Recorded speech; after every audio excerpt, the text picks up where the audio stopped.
media training has gone too far. I am so tired of every single post-game interview, pre-game interview. It's the same thing.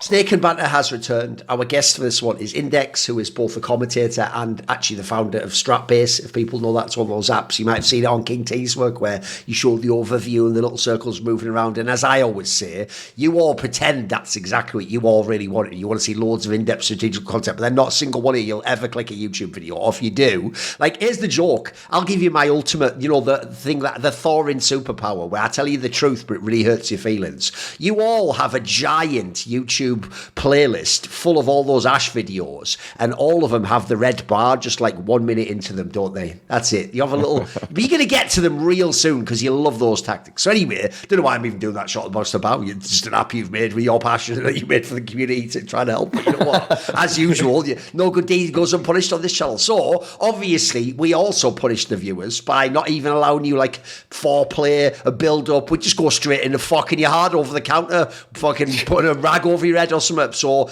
don't worry about it. We're just going to dive straight into the spiciest topic. And on this one, Index, you actually get to have the first take, so everyone knows this has to be a good angle. So we're going to start in the ugly category, the notorious swamp where it could be anything, basically. We always just say it's an excuse to crowbar anything the ugly. So what is ugly at the moment in CS? What aren't you fucking with?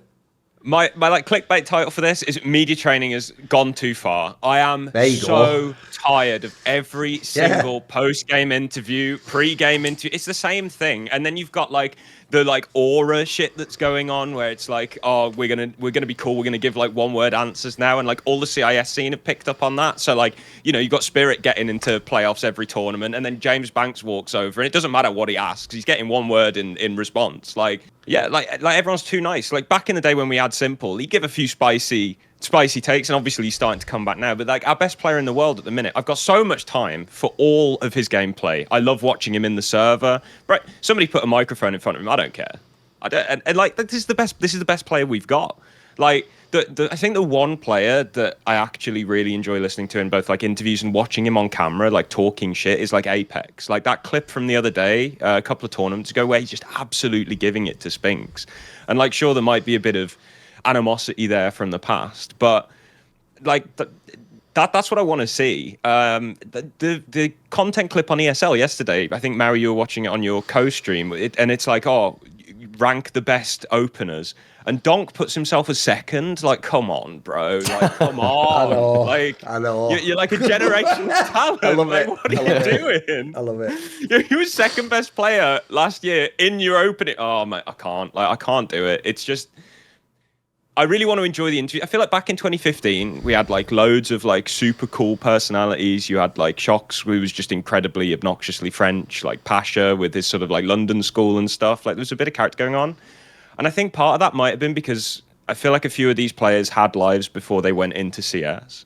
Whereas now you're sort of getting these kids grinding up from 16, and like CS is all they know, and they think that like aura farming is actually cool. I can't do it. The problem with kids nowadays, in my opinion, is that because they're so glued to their screens, I do sound like a boomer already. Sorry. It's just that tell me more. I mean, a lot of them do just read everything about themselves. All right. So if they ever step out of line and they try to show an ounce of personality, they're frequently just shot down by literally a Redditor that's just saying, I don't like that personality, I don't like this. And they see the examples of people like, say, ZywOo, who gets on the front page because he was screaming. I mean, he's just getting excited because his team's winning rounds at the major. And people legitimately dislike ZywOo for getting excited for his team, and they just don't want to be that. They'd rather be more towards Zontix, where I mean, guys, I'm sorry. Like, first of all, Zontix, it's not a shtick. I mean, the dude does seem to live and breathe that life, and it is a bit different. And second of all, I'm sorry, you also weren't born looking like a model, okay? Like, half of the reason that even works for Zontix is because he has sunken cheekbones that look like if you put him on some sort of runway for some European brand, it just would, like some luxury brand, he would have fit right in. So you don't look like him. And so a lot of people also saw Astralis on the come up too. And Astralis, when they were giving their interviews, they were always so PR trained. They were so, yep, we played our game, we did our best. They definitely tried representing a very humble brand image that in turn I don't think it really actually does go hand in hand, their success at all, but it was just how they wanted to be perceived. They were trying to lift the sport into a more professional era, and they I don't even think because I think Dupree at this point has said that he didn't even really think all of the little aspects of things that they did to try to professionalize themselves did actually bring them all of the success. You know, some of it is a little bit of BS. You know, some of the aspects are great, but I assume it means like going to bed early. It's a good point. Not that big a deal, right? Yeah, it's just not all as big of a deal as people make it out to be. It's more symbolic. Yeah, kind of worked for Astralis though, because like that was part of their they were professionalizing the sport, so it makes sense that they were being professional in interviews. Whereas like when you've got teams playing more chaotic CS, like Donk running up ramp and just getting mad double kills, like that. Incorporate some of that into your personality. I don't know, especially when you get some of the spicier takes coming through on like Telegram or in like a native language interview afterwards. I'm just like, guys, like put it on the mainstream, please. Is that it, Maui? I mean, I feel like I'm trying to think of it. There's got to be examples. Okay, I think one person, for example, that just sort of has always worn his heart on his sleeve is karrigan, and you can kind of see that even though he had a huge fall off as an individual, his time on Liquid obviously was horrible as a player and as a caller. But because he actually had a big enough personality, people are still willing to give him chances. And people also are willing to give him chances in other types of media. I mean, if karrigan wanted to jump on a desk tomorrow, he's future-proofed his own livelihood because he was a big enough personality through all of those moments. I feel like people take those kind of aspects for granted because instead, if you're just a media-trained Andy and you're just going through these sort of routine answers to the questions, then I'm sorry, but your social media follower base is only going to grow if you are a world elite player. I mean, you can even look at players that are in the HLTV top 20, and because they weren't in the top 5, they're not really even, they don't even have that big of a follower base. And you want to let your play do the talking, and you would argue that those people have, and that it shouldn't necessarily be an aspect, but there's a lot more you can pursue if in this space, if you just show a bit more to everybody else. Put it this way, I do think as a catch-all, the idea of like it's media training, it's not a bad one. I do think there is some of that, by the way. Like I know some of the big orgs do actually have like people who come and either they like, in some of the orgs I've heard they even like sometimes oversee like some of the tweets people do. Not that often to be fair, but there are some orgs that have even done like that level of media training where they wanted to like help people acclimatise to the culture or whatever cancer corporate speak they use. But I also do think, as you guys pointed out, I think some of it's also organic, as in some of this is like the first generation of pros that from day one grew up with like social media and stuff, and basically I agree with you, like they just touched the electric fence one time when they were young or saw someone else do it. Like think about how many times, by the way, this story will play out 1 million times, I guarantee you. It will go like this: young Russian player before he becomes huge says something mildly inappropriate socialist. Yeah, no shit. Like I always think, right, there's a joke Bill Burr had once, maybe Maui knows this joke, it was a basketball one, and he was making a joke about the guy called Donald Sterling, who was the owner of the LA Clippers in basketball, and he famously got forced to sell the team because funny enough, he actually did this privately, but his girlfriend like secretly recorded, he had like some young gold digger girlfriend or whatever, and she like secretly recorded him saying some like, it wasn't even actually racist, it was racially insensitive is what you would say stuff, right? But because obviously he's the owner of a literal team of African-American sports stars, they made him divest and like sell the company basically, and he had to sell it to someone else. And what happened was, when he did this, Bill Burr had a great stand-up bit where he goes, mate, he's like a 75-year-old like white guy who owned a basketball team. He goes, what did you think he thought? Like, think about the era he grew up. In fact, he even made this hilarious stand-up joke about how since this guy's actual like racially insensitive comment was like something like, you can sleep with the player, I just don't photograph yourself being around them. He was even like, actually back in his day, he'd have been a crazy liberal. Like, that's like the maddest that, like, because his joke is like obviously making it sound like it's actually like slavery times, even though it wasn't, right, you know. So anyway, my point is similar. It's like, what do you think a 16-year-old Russian player who only spent the last 8 years banging heads off in an aimbot server. What do you imagine he thinks about society? Like, he hasn't really, like, experienced. So I do think there's a bit of that, which is actually, I think, if anything now, they want to play it a bit careful on the way in. Whereas I think before, when there was no social media, if anything, you're more like a little kid who's trying to get the attention. You want to make a career. Think about people like Smooya when they came along. If anything, you're fucking up trying to make outrageous statements and get the attention and grab the mic and have your Conor McGregor moment. In fact, maybe that's even a good analogy. In that back in the day, everyone copied that model, didn't they? Just get as much attention as you can early, because then you get to pop. I actually think people like karrigan did that. I was going to agree, by the way. You guys did a pretty good job with it, but it's definitely not something where you can claim it's just because of like the money and the size of the game, because we're not talking about like you have to go back 10 years to the golden age to get the good ones. Like, as you guys said, if you just take the post-COVID era, think about this. We had like karrigan was back in his pomp again, Apex. Yeah. The joke is, even James, to some degree, by the way, has aura. He actually is one of the few people who, fully enough, also has the Zontix type aura. Like, for some reason with him, because he's so weird and everyone treats him like he's an actual alien who came out of the fucking spacecraft, if he just says anything, it has a crazy impact, doesn't it? Like, if he just goes like, I just called the game, then you'd be like, oh, what does he even mean by that? He can just say anything at this point. And I know what you mean about Zontix, Maui, right? That is actually one of those ones where, even though men go way too far in this, like, women aren't obsessed with looks, Zontix is one of those guys where it's like, you don't take a single piece of advice he has about how to, like, get women, because his advice doesn't work. Because, as you say, he could fucking mog that clavicular guy, mate. He's outrageous. He actually does look like he was created in, like, fucking the 3D modeling software or something. It's outrageous, like the most perfect human of all time. It's outrageous, isn't it? I know. There's no way. And then he's just like, he isn't even trying to aura farm, guys. It just happens. Like, it's so absurd. So thing is though, I forgive him because he's almost made it like a meme also, that he's just silent and just fucking looks off like perfect angles at all times, isn't he? He's just nailed it. He's killed it. He's got his vibe. I've thought about this before, where I feel like if you actually present men with a picture of Nico and Zontix, the men will try to tell you that Nico's the more attractive guy. I mean, he worked out, he got his hair right, you know, he did a lot of stuff. He's got the I'd say his beard, his mustache, all of it connects really nicely. It looks like, but the thing is that the truth is, if you ask a lot of women who they think looks better, it's Zontix. It's like, and the problem is that like Zontix, you can't do anything about that. Listen, like, without making this natural look, without making this political, people like Zontix are a product of birth control. There you go, because he just looks young. He's like the Athenian youth or something, isn't he? He's outrageous. Anyway, whatever. We won't make a whole sidebar on that. That's for the Cassad podcast later that we do after hours. So no, anyway. But yeah, there's that era actually had a who bunch of people who were pretty good on the mic and pretty good with like personality and stuff. You know what? I'll even throw in people I never actually personally fucked. Like, you know what? Actually, even people like Huxley can talk shit on the mic, mate. They're not bad. Yeah. Like, and by the way, he's someone I would consider traditionally boring, but even he got the idea, especially when he was in G2, to like play it up a bit and, you know, play with the people's expectations and people think you're overrated or whatever. No, I agree. Whereas if you think of this era, bro, it's worse than even just like generally they're not good.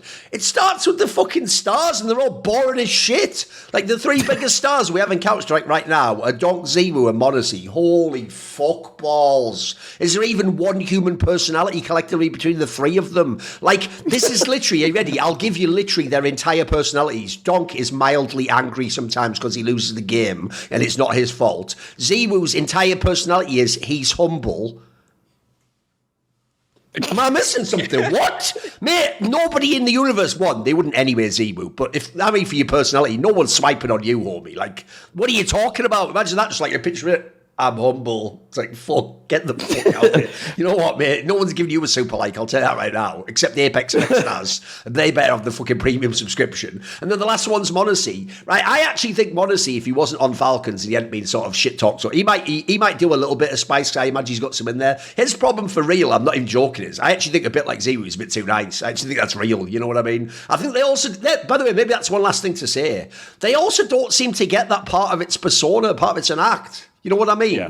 They also seem to really think, like, by the way, when everyone says that, Maui, when they go, I'm going to let my player do the talking, you better literally be Michael Jordan then, mate. Because if you're not, no one gives a fuck. The point is everyone else is talking and playing, you daft fuck. So they're already getting an edge on you, aren't they? And the part you haven't realised is what he just said about karrigan. If you actually do it well, by the way, like karrigan, The joke is we would let karrigan be 25% worse than an IGL who doesn't talk because he's just got some personality. Like, we know he'll do something for this. I actually even think, by the way, low key, I'd actually love to ask karrigan that, which is like, mate, it does seem like you went way harder on the antics the shitty you got at the game. Like, is there some correlation? Because all I'm saying is, if putting the extra 6 hours in a DM, like apparently God B used to do, has no effect, maybe just spend 2 hours watching like some Chael Sonnen clips or Conor McGregor clips on YouTube, you know, and figure out some great line to say after a match, because that does work too. I agree. No, I think the whole topic's great. Not true. It needs to step them up again. Another 20% on the pile, like. I mean, at this point, I've realised now I've gone too far with the analogy because FaZe is now so bad. karrigan's going to have to do some David Blaine shit, like just being in a Perspex box for 2 years without eating food or something, like. Because at this point, like, Brokey's not helping him, is he? Well, then again, maybe that's his greatest trick of all, convincing the world Brokey's AWP exists, whatever. So there's something in there, the usual suspect, shout out that. Right, anyway, I think we've covered the topic. I think it's a pretty good one. By the way, notice, well, I'll tell you what the black pill is, guys, before we move on. You know, there was no solutions offered by any of us. We were just like, we actually did just do the like, these kids suck, man. It's not like bad generation. And then just like, fuck them. That's it. Just leave it at that. That's what I was unfortunately, unless they watch this episode, I don't think they're really going to change, are they? They've just sort of decided in this era they're not that into that sort of market for some reason. Who knows why? Oh, I had one last detail, one last angle. Here's one last angle as well that sucks. Right, in my era, everyone who's an AWP has a massive ego. Like, if you don't know, by the way, guys, people like Kenny S and Guardian thought they were fucking unbelievably good. Here's the other thing that's whack. This generation of AWPers are the worst ever. Listen to these 3 AWPers. Shiro, Wonderful, and Torshi. Bro, you're killing me now. You're killing me. This class, there's nothing going on there. What is this? They're all just waiting for the new firmware update. Fucking mental, innit? It's so bad. I also, by the way, I'll never get over that. That Torji one might even be, that's actually in some ways funnier that he did that one thing like, fuck this crowd. Then like 5 seconds later, he was like, oh, it's really getting to me when I said about the crowd. Like, what are you doing, you lunatic? I saw it happen. I was like, yes, he's doing it. And then immediately afterwards, he's like, it really bothered me. It really affected my game. Like, for God's sake. That thing is, that was solution, though, actually isn't shortening a media day that's like 6 hours long. Like Casper Sprava was saying, like 6 hours of media is too much. Like, what do you mean? Like, these players need more experience in front of like, anyway. By the way, I love the idea of the guy who's only famous for like fucking up Heroic and then going to the worst era of Astralis. It's like, here's what, get rid of bloody media, guys. Who reads that? Like, who the fuck are you? Mate, the bad thing about you is all you had to do in that position was not be the fucking Casper fit guy. You automatically win, and he still was trying his hardest to make it a photo finish at the end. Like, fucking hell. Like, just shut up and let him lose the game, you idiot. At all. Whatever. There is actually an aspect of ZywOo that's now endearing just because he talks shit at the very beginning regarding Mikaze. And then he actually, what's great about it, he did the classic esports double down and just continued to say negative things about Mikaze even after everybody clowned him for him being the one kick from the team. So, I mean, the problem is that I feel like he's not bringing that same sort of personality now because he got clowned so hard. But we'll see. Maybe he's still got it in him. Even though he could probably do it, by the way, he does it mildly now, but he could make it way spicy if he just talks shit on Spirit now. Look, it's not even accurate. Like, they were totally right to kick it, but it still worked for Cheds. Like, as a narrative, it would work. If you were like, where's Spirit now or something when you're in the final, that would work. It would play with the crowd, as they say. They've looked better. They have. I could get into mine, though. Yeah, go for it. Yeah, my ugly point is, I put it very cautiously or consciously in the ugly category as opposed to the bad category, is just how PassionUA has looked out the gate. It's not that they're necessarily, I wouldn't say that they're even though some of their losses look pretty bad, I just feel like it's that JT finally got this opportunity, and I'm already running the defense for JT in advance, that he finally got these pieces. And yeah, there is a lot of skill on this roster, obviously. I mean, Senzu has looked at points, like many points, I would even say, almost every series, he's looked frequently like the best player in the server, but then they can't always string it together, and they give up a lot of individual deaths. And it just looks like this team is going to have a long, hard time coming together and building chemistry so that they don't sack rounds that they otherwise should be winning. It just doesn't feel like this is because I'm pretty sure TC could approach these guys in the post-game talk and say, here are the aspects we messed up. we need to fix those. But I would say until some of their communication just fundamentally gets better, they're not going to always feel comfortable going for some of these peaks because they're going to think like, okay, I have to translate what I want to say into English. And what's the most damning about this project as it's starting is really actually when ZywOo played in that 10-man stack at the previous ESL Pro League where they had the comms for it, where it was, I forgot the name of the content piece, but it was just the 5v5 dream FACEIT stack. I think was it was his English people like, yeah, it was mostly like Wycadia, Monacy, probably Kyosuke and Donk played in it. ZywOo played in it. It was just like a huge superstar 5v5 game.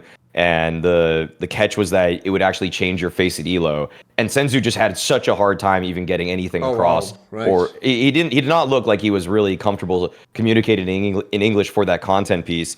And I have to imagine that's partially what's happening because the way that he's dying as an individual, even though he wins so many rounds for PassionUA, he also loses a lot of rounds for them too. So I think that this PassionUA team I'm still pretty fixated on them. I'm still trying to see what's happening for them. But my guess is that even if the skill at times looks like it could be like the ceiling of this team to me legitimately is a top 5 or 6 team in the world. But actually finding the chemistry is probably the biggest limiting factor. It's like end game international roster. Like you look at it's mental. You look at the flags. Like it's such a melting pot. And I agree. Like I think getting all of those different players, especially when you've got like ZywOo with a very limited English capacity on the same level, that's not something that you can change like overnight. So you're going to have to either figure out a way to work around the fact that his comms aren't great and just sort of have everyone else try and back him as much as possible and let him play more intuitively, or you're just going to have to get him on like the Duolingo grind and like get him go. I don't know. I think ultimately it'll be a good move long term, especially for like ZywOo's career, that he's made the jump to an international team. But like, I think PassionUA are doing it on hard mode with the just blend of different sort of nationalities they've got.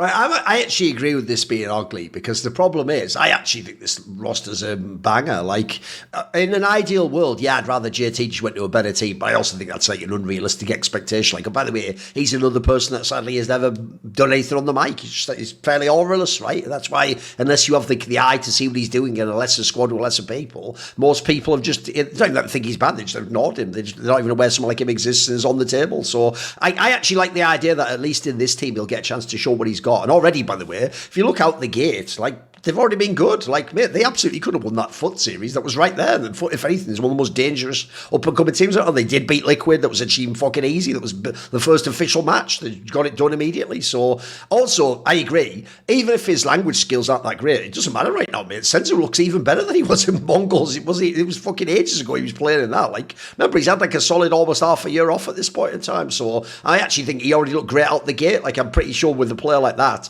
The one also positive there is, to me, if you create enough space for him, he can play a lot of the game on his own, you know what I mean? And you can just play around him to that degree. So I think that could also work. And then lastly, I do think as well, like the balance in the squad looks pretty good. Obviously, and now the scrutiny will all be on Nick X or whatever, but like that's not the reason the team will succeed or fail. Like I think the spread's pretty good across the team too. So I'm kind of excited for this project. I know what you mean by ugly though. Like the obvious concern here is, I always say it, like, all those fucking karrigan international teams have just brainwashed people to think that like there isn't a process there and you just drop 5 people in like a park and they just start playing and then they become a proper team overnight. It's like that's another reason why people did the nationality thing for so long. It's like a shorthand for knowing what someone's going to be like and how they think about the game and stuff like that. So, but with that said, I also think someone like JT and also the coach TC, they've also worked with other international players before, obviously, and people not from their country, so hopefully they can get it done. I think it's an interesting project for sure. Like, by the way, I don't really know what the downside of the squad is. I like it. Isn't it a fun experiment that everyone can get on board with? It's not some giant Falcons-esque millions of dollars spent. It's just that, you know, giving it a go. And technically, ZywOo's on trial. With that said, I certainly hope that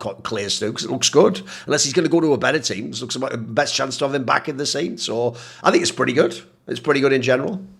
I would also just briefly run deep. I mean, I don't think that Nyx is necessarily the best in his role by any means, and that you probably could, if you look for an upgrade, find one eventually. But as their waiting it out because part of the reason they're probably keeping him, well, it's not part of, it's definitely part of the reason, or a huge part, is that he's of the VRS core, so that PassionUA have that sort of standing. But it is also really difficult for anchor / lurker players in a team that is jumbled right now and trying to come together to pick their timings. And oftentimes you're so frequently in some of these rounds for Nyx where he just, and he oftentimes has these low score lines, he's just kind of left holding the bag like, well, our mid control died on Mirage. What do I do now in this extremity position? And the problem is, and actually this is very, in my opinion, this is selfish advice, but it's one that would just help dodge scrutiny. Just save more, like so many of these kind of anchor players, extremity players, when they see 3 of their dots die on the radar, they just go into save mode immediately. But Nyx just kind of goes for it. He's just going for some of these rounds at the end of them when there's just no chance to do it whatsoever. So obviously the score is going to look a little deflated, as opposed to, I mean, think back to 2020 ROPS, when the team had no chance of winning games, and he's just sitting outside B tunnels on Dust 2 as a T in T-spawn, waiting to get pushed by CTs because he knows the round is completely lost. That it saved his score line. It literally made people at the end of game say, "Everybody save ROPS, save ROPS." But it's like, yes, he was good. He was good. Don't get me wrong. He was definitely still good, but there was a lot of score inflation, and I can't believe I'm saying it, but just bait harder, just save more, just get the cheap kills at the end of the round, because if you don't preserve your stat line at the end, it's going to be very easy to pick you apart once the VRS core is established for the new team. It's also just a knock-on effect of like losing that gun in like a futile situation as well. Like if you throw, not only is it going to make your stats look bad, but also you could have had that gun in the next round, maybe gone for, like say you're ecoing whatever short, but get boosted up on short, do something like throw in a little gimmicky play on the next round to have a go at an eco, rather than sort of throwing yourself at like a 1v3 retake that, like, let's be honest, it's slim to none, if anything. By the way, it is mad, isn't it? How, like, just because now he wins every trophy of Vitality, we've just, like, washed clean Rops' entire career. He never baited anyone ever. He's the genius. And in fact, maybe he's the GOAT, and he's the... Like, also, we're all doing that thing, which I actually despise because it's so brain dead, where because he's the last to join, he gets all the credit for everything that happened. Like, even on a team with ZywOo, it was like, what are we even doing? But and it is true. I do notice how magically now, that hot take I did, because it was right before he joined Vitality. I think it was right after he joined... No, I think it was right around the time he joined Vitality. I did that hot take that he was like as good as Nico or whatever. Everyone at the time told me I was a fucking moron, but now the jokers, they're all telling me Rops is the GOAT. Like, okay, cool. It was only a year later, but all right, you guys enjoy your opinions on that. Right, here's my ugly point. So I've actually gone with a good angle on this one. I can't believe everyone doesn't care about this in the community, which is this announcement that FISSURE's cancelled 3 of their events. And if you read the details, right, one of them would have taken place in April this year. It would have finished just before IM Rio. And then one was for July this year at undisclosed location. And one was for next year in July in 2027. Right, here's why this is in ugly. It's not even in bad necessarily. Because look, they claim they're still going to run some of their other tournaments, right? So in theory, this isn't that they're completely shutting down and going away. But the reason I'm putting ugly is for 2 reasons. So one is you cancelling an event that would have taken place next fucking month. You're cancelling it now in March. Like, that can't work. If someone's a fan at home or casual, let me just really briefly explain something. The reason why we have invites and stuff months in advance through VRS is because people have to figure out, like, visas to get there, travel stuff, etc. You have to plan your whole calendar. You have to put your boot camps in there. You have to figure out VRS things when you want to. So the amount of logistics now are crazy in esports. And obviously, if we go the other way around, when you announce tournaments, you're supposed to announce years in advance and say the whole location and all that. So the idea you can cancel a month out, I think, is crazy. Like that, for me, I don't know, I'm going to be extreme here, but that already for me puts you in the territory of the like Mina and fucking Sky Esports and the ones that people think are just like semi-scams, or were they ever even big? And then also, listen to this fucking quote. This quote is, whoever even wrote this, why even hit send on this, you fucking idiot? Listen to this fucking paragraph, Maui. As for July events, FISSURE further said, listen to this, and just sit and pretend like you're hearing this information for the first time, right? Our experience hosting FISSURE Playground 1 showed that tournaments held during the player break do not deliver the level of competition and spectacle that we are committed to providing for our audience. Yeah, because it's during the player break, you lunatic! You fucking imbecile! How would there be any players available? They're on break. They're literally on their break. That's like going, I decided to tell my employees I'd only be tracking their performance during their lunch break. And everyone's performance is really down. They're having lunch, you lunatic. Think it through. Here's the thing. One, I don't fully know why. Also, let's just be real. I'm going to be real as fuck. You intentionally put it during the player break to get in the calendar. That's how you became famous. Because at the time, you had one right after the player break and one right before, one during the first player break, I believe. So you clearly did that. If people remember, it was on where like Huxley and then went deep in it. And I think wasn't it the one actually won by like fucking Tyler or something, the first one? Right? That you did that intentionally as a way to have a tournament when no one else was having one, so you could get a little bit of shine. So I just don't think that's a good fair statement. You knew going in what it meant if you held a tournament at the player break. So first of all, that's scoffed. Because the idea we're cancelling it based like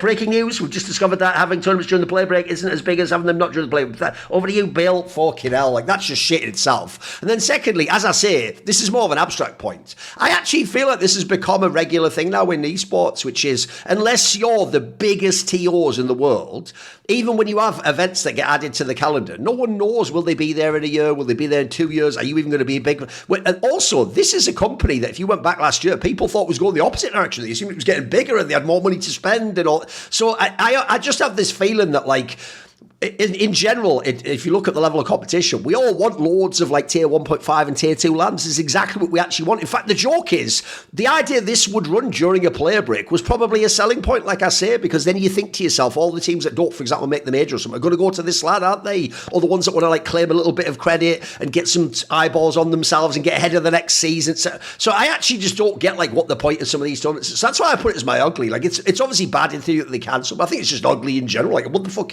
What is this circuit outside of the big dogs? What do you think, Index? It's a weird one, Fisher, because I mean, especially with that statement, that just reads as like complete PR bluster. And then you like scroll down the HLTV article. It's like there were reports that the company was financially in serious trouble. So like whether they've just sort of cancelled this upcoming one and been like, we're going to have to double down on like one of these events in the calendar because we can't afford to run both of them. Because I mean, the original report was like they laid off like 80% of their staff. Yes. And yet you're going to be running like multiple $1 million prize pool tournaments over the next like few years. It is worrying. I mean, they've vowed that the other events that they've got in the calendar are going to carry on, which hopefully they do. It is a rough one because, I mean, ultimately, if they can't afford to run it, they can't afford to run it. But when you're announcing that you can't run it like 3 weeks before it's meant to start, and teams will have made travel plans, and you've got like practice for it. It's also in fucking China, bro. It's in bloody China, of all places. Yeah. And like teams might have skipped other tournaments in order to go to this one as well. Whereas now they might have, they've almost certainly missed like registration deadlines, or they'll have missed, opportunities to even run through qualifiers and stuff. Yeah, I think Ugly's like the right place for it because. Obviously, I think if they could have run the tournament, they would have chosen to run it. But even the way they've done it, mate, notice how they say there was a logistical conflict, and then HLTV explains that you wouldn't be able to attend the other event if you did. That makes it sound, bro, like they just waited until now, and then all the teams confirmed, like, yeah, we're definitely not coming. And then they were like, oh, so logistical yeah, you don't have any teams. Isn't that the problem? Yeah. Like you added the tournament, and now no one's going to attend. That sounds like you're just admitting no one wants to attend your event, unfortunately, because of the IM Rio. It's I was thinking of bringing this up as one of my points also because it's just I've never even worked for FISSURE or anything, but it did feel like this whole circuit was picking up a bit of steam, and I feel also the angle. I really do dislike the angle that because it's being run during the player break, and you already brought up the point that that's more or less how they got their foot in the door as a TO, and to get any of the good teams because. They only got, it says in the article, they only got one of the top 10 when they ran their first event, the FISSURE Playground 1. I feel like there's actually room in the, I don't personally like the idea of running what are supposed to be tier 1 events during the player break. I just feel like in this grind for VRS, there does need to be sort of a cease. I don't know if I want to. People need to trust each other that they're not going to just hunt for VRS points during what is supposed to be an off time, or else it just leads to a fairly unhealthy scene that's going to, in my eyes, lead to more burnout, more people just having to take breaks during the actual seasons. And so, but I also kind of felt like it's not the end of the world if there's sort of a tier 1.5 or a tier 2 event at that time, just because it was sort of the We Play Academy League model. Yeah. You run a tournament that's more or less tier 3 in that interim period, and it's not really harming anybody. But maybe as they're trying to have tier 1 aspirational goals to be that sort of TO, they can't accomplish that by running it during the player break. And in which case, I almost just feel like you have to accept your fate that, you're not going to have the best teams at the event. That's actually part of the whole appeal of this event. Also, on top of that, I mean, I don't know. I just something about FISSURE and their just the way that they were only on Kick actually was still just kind of made the event feel smaller anyways to me. So I just didn't mind it, but now I find it just a bit Twitch odd streamer that they... Maui, of course. Twitch streamer Maui. No, legitimately, even watching the platform, like on a smart TV, I don't have a Kick app. You know, I don't have I mean, or at least it's not my problem is pre-installed. this is true, I ought to say, but it reminds me of the old days when they used to have ESL on Facebook, right? Because look, actually, famously, even though people used to lie and say it was terrible, I always found the Facebook stream super smooth, but that's because no one was on it. Like no one was taxing us. Yeah. So I had the same thing. My problem is this, Maui. Every time I open Kick, it works like a dream, but that's because no fucking person's on it. So, I don't want to tell you on that one. The quality is fine, and it actually, having looked, I remember one of the tournaments I was watching, I checked out their Kick, YouTube, and Twitch, and the Kick was the farthest forward. I mean, in terms of time. I mean, I think it was the Copenhagen Major that streaming it from Kick, you would see the action a good 2 or 3 seconds before any other stream would, very consistently. But I mean, I get why people switch to it, because it does pay more in terms of ad revenue and in terms of for the random sucker that decides to subscribe to a TO. Like they do get more money. They do get more money. So. Okay. Well, anyway, now we will do the segment where we will go and look at a poly market. Now, what's great is I'd love to tell you which one I'm going to look at. So I'm going to go here through to the prop section. We're going to do this one because obviously this, which one was it we were going to look at? There's a couple here. All right, we'll do this one first for laughs, since we're on the ugly section, boys. How about this one? My lord. So there's a market. It says, will FaZe Clan in CS2, not just FaZe the org, will FaZe Clan in CS2 win a tier 1 event this year? Like, it started way too high, but obviously it went down. But the traders on Polymarket have it as a 29% chance they will win one. So almost a 30% chance they will win a tier 1 event. Look, that does mean technically overall they say it won't happen. But I'm actually 29%. I thought this was going to be like some meme one, like 1% or something like that. Like, what do you think, boys? Essentially, to the actual question, will FaZe win a tier 1 event this year? And what do you think would you align with this number index? I mean, I've been a FaZe fan for ages, and it honestly breaks my heart the state that team's in. I can't believe I was watching them at the last major, willing them to lose so that they'd actually make like a big change, because it's just prolonged the pain and torture that we've had to sit through. I think honestly 29% is too high. I don't, unless they make a roster move, I can't see them winning a tier 1 event in 2026 in their current state. Like, they look so rough. I mean, even you've got like karrigan had like an interview after one of the games, and he was like, he sounded almost like frustrated in terms of we're doing things that we just shouldn't be doing, and like I'm calling things that like aren't quite being listened to. I can't remember the exact wording, and I listened to it and I was like, wow, like this is the most frustrated I've seen karrigan in a while. I can't see it happening at all. It's a shame, but I can't see it happening. I look at an event such as PGL Bucharest coming up, and that qualifies for a tier 1 event in the eyes of this in this one. But it's just that they're probably the 5th most likely team at that tournament to win, and that's one of the weakest fields you could possibly put together to even qualify for a tier 1 event. I'm looking at the teams there. Paravision more likely to win in my eyes. The Mongols have looked better out the gate. I think unironically, Legacy look more promising for the future after their start at ESL Pro League. I would even also put more faith easily in Foot. Foot have literally beaten them as Foot were a raw team last CAC event. And then I also would put more faith in Astralis. I feel like the Astralis team is more well put together today.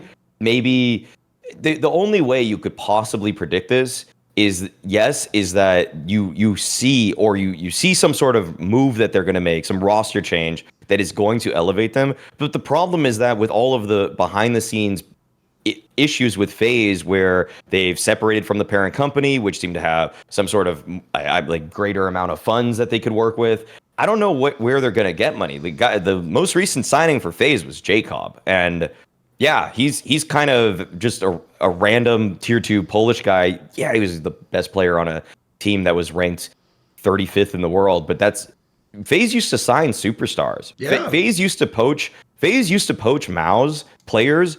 I would say now that it's pretty much swapped now. Mao's to me is the more esteemed organization for the last year. Even if people want to joke and everything, it would actually almost be in everybody's best interest on FaZe if their counterpart on Mao's decided to pick them up. It would only improve their chances of winning.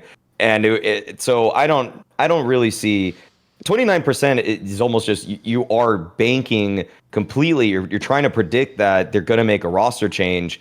And I just don't. All signs point to that not happening or in a positive direction. Yeah, true. I actually hadn't considered it. They obviously can make a roster move. The other event, obviously, is the IEM Atlanta one. But even that has not only Vitality there, so you might probably going to need someone to beat them. Not winning a game. They still have Na'Vi and then some of the names you've mentioned, like mate, teams like Fort, PassionUA. These teams can all fucking get FaZe right now, mate. Like the joke is people meme on Liquid. Liquid probably has a chance if they play against them in a fucking LAN match. Like that's how far FaZe has fallen. I'm with you as well, by the way.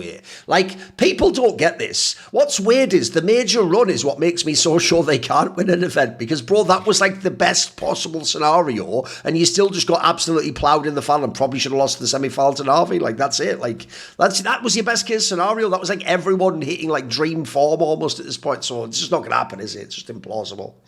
They're winning like games at the major, and then they weren't like super celebrating. They were just in like disbelief, like after. No, because the thing is, I'm with you. We just won that. Like I don't know if they needed to lose against Red Kids and have like the most extreme elimination ever. But I actually thought for real the game against PassionUA to not make the playoffs, if they'd lost that would have been appropriate, because then would have got knocked out in the group stage, and then they probably would make a roster move. Or they'd at least put it this way, they'd at least wouldn't have a delusion that they could be really good and win an event or do all this bullshit. Lastly, also, since you brought it up, that is the thing that's also been grinding my fucking gears, as the old cliche goes in America, which is what you just said, Index, right? I keep hearing dickhead fans repeating what they heard FaZe people say as if it's good news. They go, no, Thorin, it's good news though, because FaZe esports isn't associated with the giant FaZe org.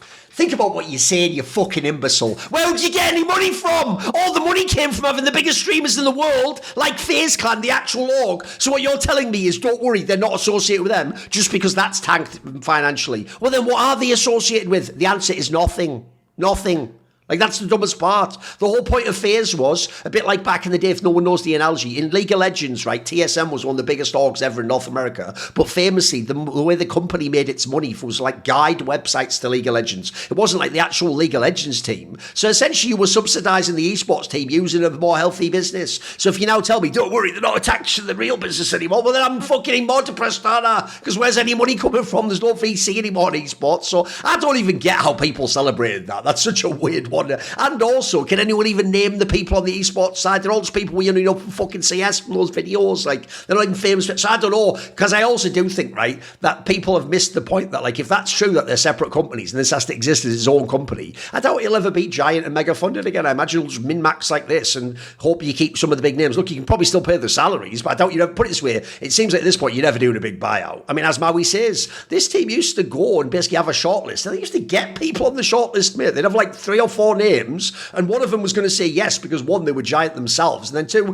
those players wanted to join. I'm with Maui. Like, at this point in time, that's why actually it's also even more depressing that they still have a chance because they have Twists, because I don't think any player of Twist's caliber, if he isn't literally Twists, is joining this team. That was some, like, it seems like totally personally motivated thing based on the fact he wanted to play with karrigan again, but the joke is he might have even wanted to play with Rain again and just didn't know if he'd get kicked at the time or not. So, like, you don't get any more players like that There aren't any more. I mean, the joke is the only other person who wanted a job was Simple, and then you've gone out your way to basically like imply you don't want him at this point in time. So no, they're cooked, mate. They're not winning a tier 1 event. Grow the fuck up. Grow the fuck up. Karrigan, you fucking rat. Whatever. Anyway. And by the way, when you're like, oh, he looks depressed, he should be.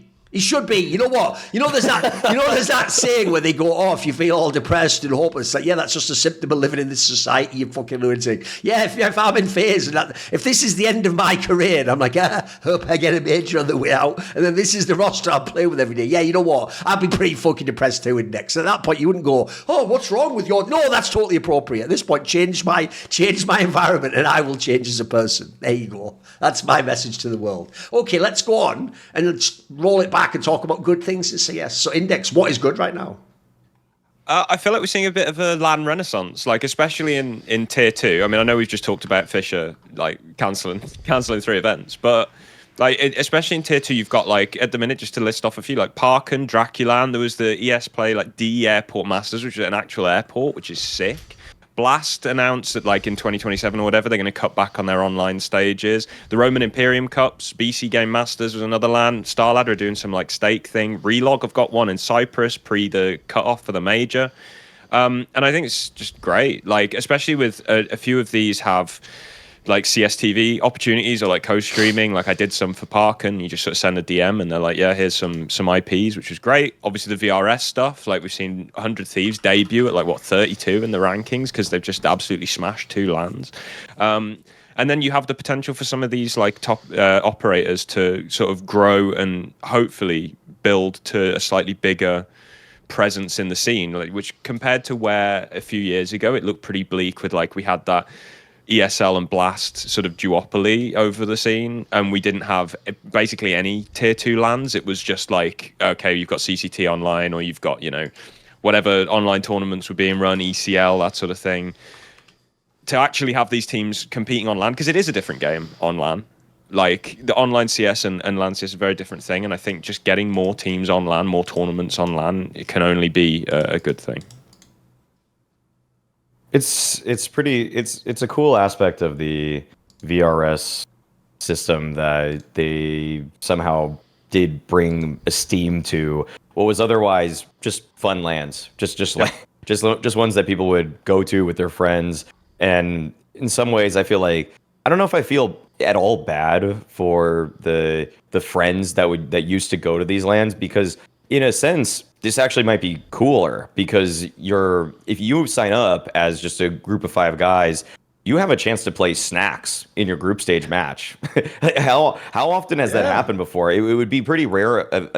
Fragadelphia had a couple instances where, what was it, Shocks played in one, or I mean, there was these random run-ins where for whatever reason you would see Europeans fly over to Fragadelphia's, but for now, I mean, if you're living in just any part of Europe practically, or even the parts of North America where Fragadelphia are holding events, you have a serious opportunity to see tier 1.5 players actually compete in front of you in a live audience setting. I feel like that's only a win for a fan base that it's gone to a point where it's huge, but it still can feel grassroots in these kinds of settings. And I feel like the way that teams are kind of min-maxing their opportunities by going to these. At first, I found it a little bit unappealing, but then I realized that this is probably actually a better system than hoping to see those teams compete in what, in my eyes, was the alternative, which was kind of like the DreamHack Open circuit,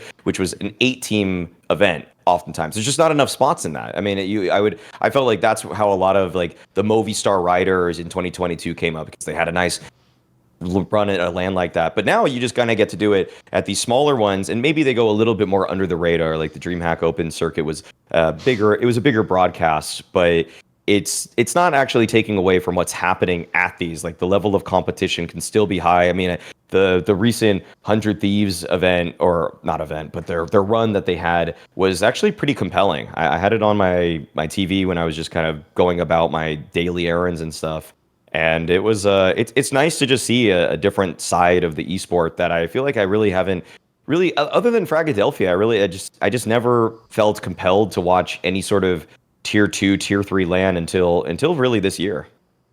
Right, I'll do my best since this is the good section. I'll just get the rant out the way at the beginning, then I can actually talk about what's good. Because I do have that thing where, like, my whole life's like the opposite of Force Awakens. I'm like Kylo Ren, but I just feel the pull to the darkness at all times. And I have to fight that to try and come back to the light with Maui here. So I will say, the one complaint I have about the 100 Thieves thing is, brother, this is where you know that, like, aura is a real thing. Because, mate, am I missing something? Device himself is an active pro right now who's making big money in Australis and is supposed to be a GOAT contender.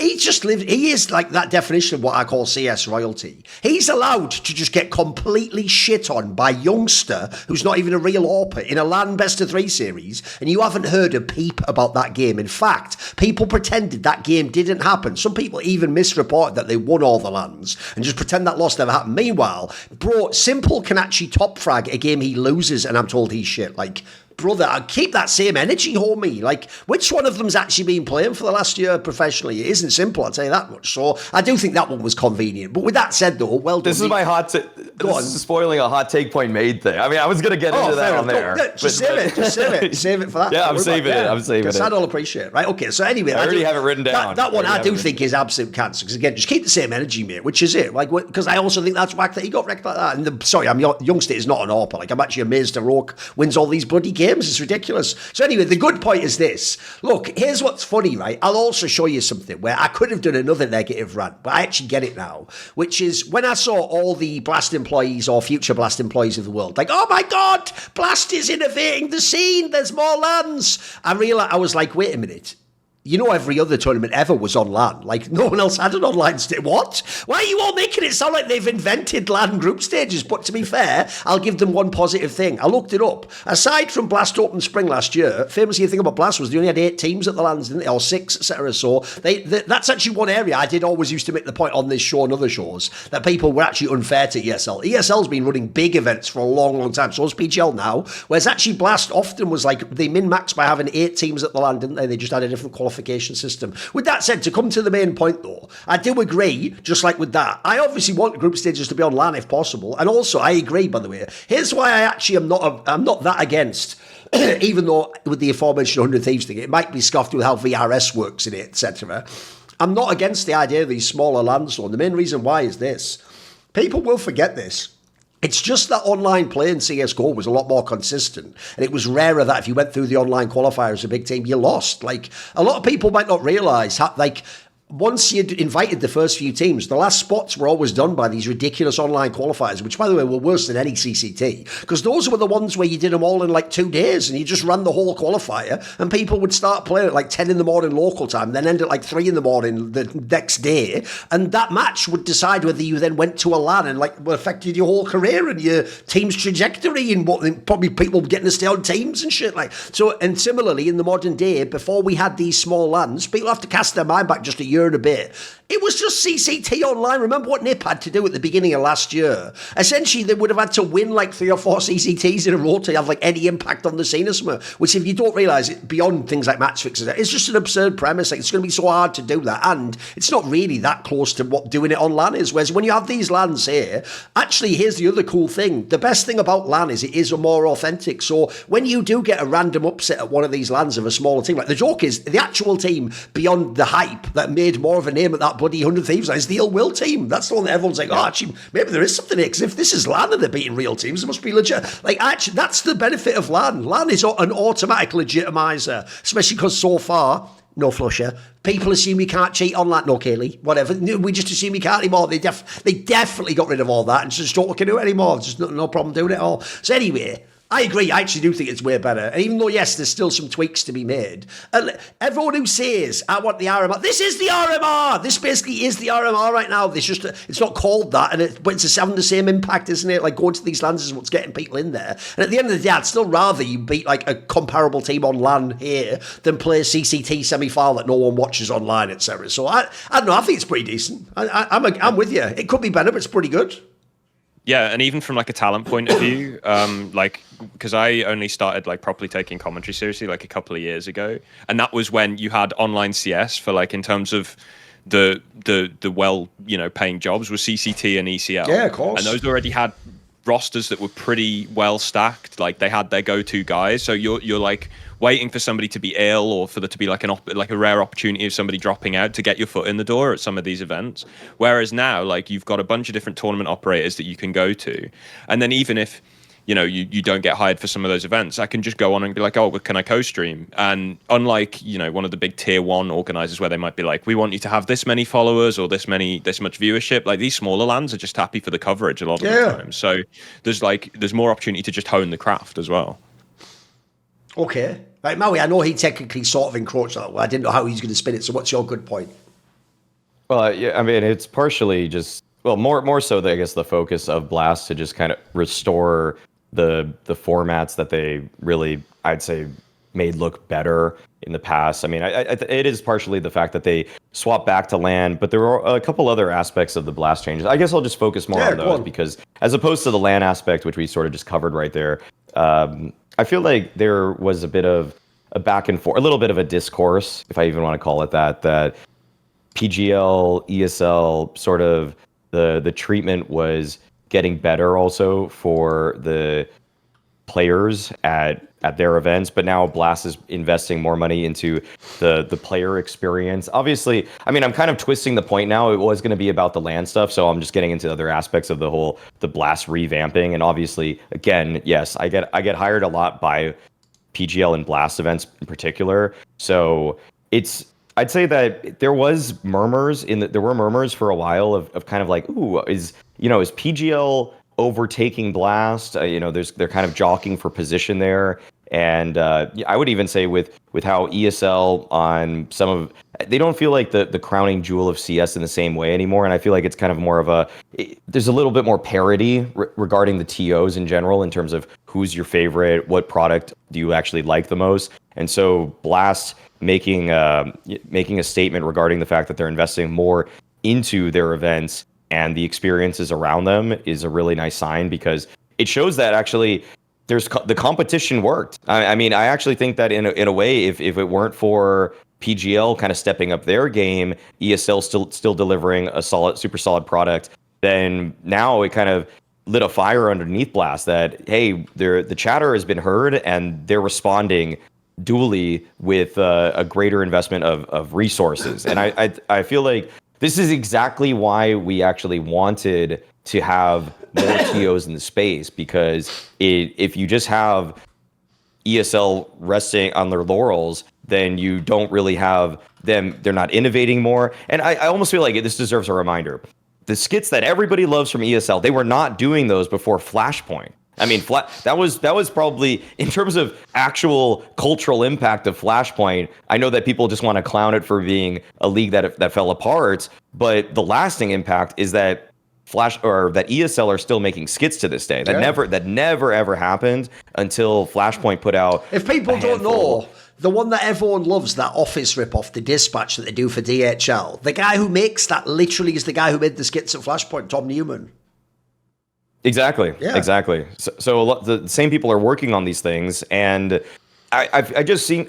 Seeing BLAST's response, which in itself is already a huge positive. I mean, don't get me wrong. I mean, the fact that they play all of it's on land, that they have more money, more locations, all of that. It's great, but it's a symptom of the fact that the scene is just developing and it's continuing to push itself. So I feel like the tier 2 aspect that Index mentioned is great, but obviously I see things a bit more through a tier 1 lens, and I feel like it's just awesome that the tier 1 guys are still battling between each other to put forward the best product and to win over the most fans. It does feel like we're coming out of the esports winter dark age after like the overinvestment that we had during COVID and stuff, because it looked really ropey at one point. And even like at points maybe last year and stuff, and then PGL, like the way they've come out swinging, good high quality broadcast and a different vibe as well, like bringing Richard on, for example, as their like de facto go-to host, gives them a bit of a separation. And ultimately, like, I mean, this is something that I'll end up bringing up in my bad point later on. I think just competition's just like such a good thing. Like I pretty much echo everything you said. I don't know, I can't find anything to disagree with, really. I think it's great. All right, stick around. You'll figure some out eventually. Okay. What about? By the way, I do agree in general. Like, look, as I said, even though I made that grumble about obviously the upside is there is more LAN matches though, which is better, and also the idea that they're going to have tournaments. They'll have 16 teams is actually a fucking cool thing. That's quite rare for Blast. Like one of the reasons I never blamed them in the past for it is it's actually smarter to start out as compact as you can and then get all the logistics down and then get a pattern going, etc., and then over time expand out. ESL can go to the max because if people don't know, they've been running giant events like that for like 20 years or something insane, so they have an insane track record. And also, if people also don't know, one thing that ESL never actually gets credit for, because people just don't know the industry stuff, is they do what every great company does, which is they shamelessly talent strip the other companies. Like, essentially, every time PGL ever innovated anything over the last 10 years, ESL just came and hired the person who did that, as far as I know. Like, PGL 10 years ago, or something like 8 years ago, did a bunch of like in-game stuff of like how you observe and UI stuff. So they just immediately hired those people to ESL. Even it ties into one of my favourite jokes, which is they hired two people called Vlad, but that's not that weird because every fucking person in Romania I learned is called Vlad. So just an experience I had there one time. So yeah, they're actually done a great job with that. I also do think as well, like again, I actually agree with the way you said it, Index. Like to me, the really positive thing here is you actually could have seen a world, because I can tell this is happening in League of Legends, where things just constantly constrict over time and they get smaller and smaller and smaller. And the problem is this is where people really don't get the effect of not having the pipeline of VC money coming in. Like that was essentially treated by a lot of these people as free money because the perception was there'll always be more of it and you can always find a new way to sell the person to get. So now that there isn't basically any at the moment, like you don't hear about big buyouts of massive companies and people investing, etc. Actually, tournaments is exactly where I was worried that you'd start to see people do what you call cost saving measures. So even if the viewership's massive, you see them do things like now we have this group. If this essentially the most obvious thing would have been the opposite to this, guys. It's like actually they announce more of the events have an online group stage, and then just the LAN portion is for the playoffs or something like that. You know, because also that would save you studio days as well. Like I would expect more that direction. So actually, this is very positive that we're going this direction. Also, people always talk between the three, even though Blast never gets in the same controversy as PGL. The problem is, by the sounds of it, PGL has pretty good margins generally. They just can't get the big teams to come to the tournaments. Blast, it's always implied behind the scenes, if you're a casual fan, sort of has to be the one that's like the minnow next to the shark of the SL, because that's the only way they can survive. But in doing so, they're never winning the race. They're just sort of like gradually staying afloat, as it were. So if anything, it's positive that they can expand in any context and they can actually get their own space in the calendar. I'm with them. Okay. I think one thing that's telling about the strength of the scene at the minute is in that Blast announcement, it was like a bit further down, but that, you know, that frequent flyer program they announced where it was like, oh, if you come to a bunch of our events, you get kickbacks. They're like scaling that back in favor of just per event payouts, which means this sort of attempt to like lock people in isn't working because the scene is so strong. Which the joke is, just like ESLs. Like, that's why you can never trust. You can see why people want Valve to be more hands-on, because you can't trust any of these TOs. You're like, you can't invite people exclusively anymore. They're like, what if I created like a system that incentivized you to come, though? And if you don't come, then fuck, you're just doing it with extra steps. You're doing it again, aren't you? ESL? Yeah, no, I wasn't. I was just, it's a frequent flyer program. Shut the fuck up. Shut the fuck up, you rat. I also just one aspect of it, because the bounty had a little bit of a change, because before, to me, it was a good warm-up event for the season because it was the whole single elimination start to finish. But now that they swapped it to a double elimination group stage, which I feel like should entice a couple more of the teams at the beginning of the season, where we had a couple of them skip. I feel like Maus, Liquid, G2, I think maybe. I can't remember. I think so. I think they skipped the initial bounty of the year because people are really turned off by online single elim sort of games. It just doesn't really in the VRS picture. It doesn't really net you a lot. And now it's a double elimination group stage. So the fact that everybody minimum has 2 LAN games, it's just a better tournament. I feel like you can make an argument that there was a fun aspect of the bounty before, but this one makes it a more serious result. Whereas before, I mean, imagine, for example, Paravision, who it was hard to really jump on the ship immediately because they beat a Falcons team with a stand-in the grand finals. They went through an online group stage for some of their matches, and it was just single elim once they got LAN. And they only beat one serious team once they got to LAN in the semifinals. But now, you wouldn't be able to take anything away from them if it was this sort of format. I just find that to be a lot better for the space. I did have a joke there, but I can't remember what it was. It's early. It's early for us doing podcasts. Because I'm trying to think, what was the angle there? No, never mind, whatever. We'll go on to mine then, right? So my good point is, and this is actually a rare example where I don't have a crazy one, I just want to do a simple one, which is I actually think, wait a second, what was it? There's something earlier though, I was trying to remember. Forget it, doesn't matter. Basically, the good point I'm going to pick is this. I actually think, despite fans complaining, as usual, we're all role cells. The question is just which roles do you acknowledge exist in the game? You know, there was like some bitching when this PassionUA move was done of like, no, why are they keeping Nick X and not Grim? And then the story now is Grim's gone to NRG. He's on NRG right now. But I think that's good. I think that's actually good for both parties. One, roles do exist. And I'm sorry, Grim was not going to play Nick X's roles. And if he did, he'd been bad at them, by the way. And then secondly, if there's any player in North America that we've seen what happens when star players join his team and I was level going, it's Grim. Like, Grim literally needs to be the best player on his team. Spoiler, he is now. He's now on NRG. Like, on NRG, as a rifler, he will get all the things that made him good on complexity and triumph in the past. He will get the space. He will get the role. He will be good. Nitro will use him correctly. I also think, by the way, look, the one area I feel bad for Grim is it's a step down in CS. Obviously, PassionUA was competing at a high level. With that said, though, he will actually bring NRG closer to the level PassionUA was at. Like, I think NRG, by the way, is actually a mildly slept-on project. Like, what I like about the two teams in NA at the moment is you've got M80 is like the up-and-comer players who are trying to like get it together and just go off skills and see either who can get in a better team or who's good now. And then NRG is like some older players, but like established players who just aren't at the top level, but they're still decent at CS. And if you ever look, like they have Nitro, they play a decent brand of CS. So I actually think that they themselves were calling out for a star player, and they've got one now. Obviously, Orsi's even had a little uptick since he joined the team. Like, actually looks like a canny little squad. So I think that's just a good move for all the parties involved. Like, I think Grim will be better there. I think that NRG will be a better team. I don't really see what the downside to it. Look, I get that people wanted to like just make some PassionUA like just all the best names and make it work somehow. But I actually feel like for Grim, this will be way more comfortable. Thoughts, gentlemen?